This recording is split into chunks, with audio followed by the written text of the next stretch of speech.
did you know that there are many of the executives at the high music level are also investors in the privatized prison system? So I have a friend of mine who is a high level pop star. He has a star on the Walk of Fame.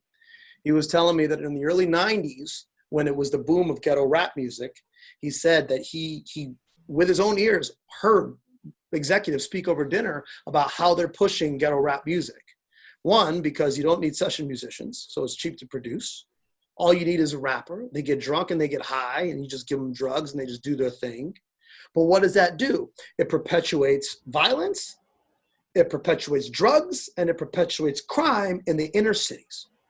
So what does that do? Let's push ghetto rap music to get black people to pull out guns, to do more drugs, to beat up on each other, and glorify criminal behavior because that puts them in prisons.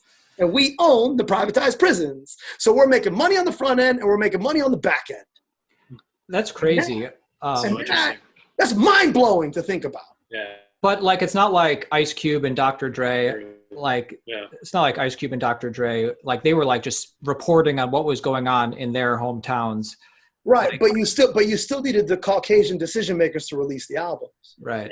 Right. Well, exactly. all of them. Yeah. Because they had the money to make everything for those. Right. So, because listen, remember the moment with Rick Ross. Remember that moment a couple of years ago with Rick Ross where he was talking about Molly's? He was talking like, yeah, put her on the Molly, I'm a smasher or something like that. It was a whole big thing.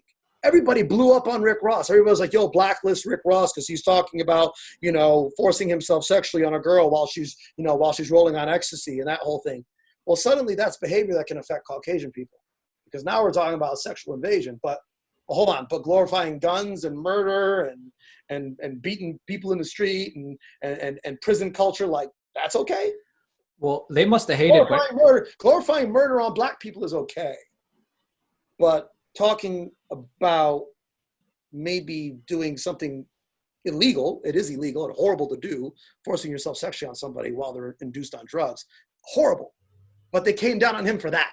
They don't come down on him for talking about killing people and selling cocaine, which I think is a big double standard. So when I think about stuff like that, and you think about the systems that are behind the systems, you do have to ask yourself, what is really happening here and what are we not seeing? True. Those higher ups must have hated when Kanye West and Drake changed the game and started talking about their emotions,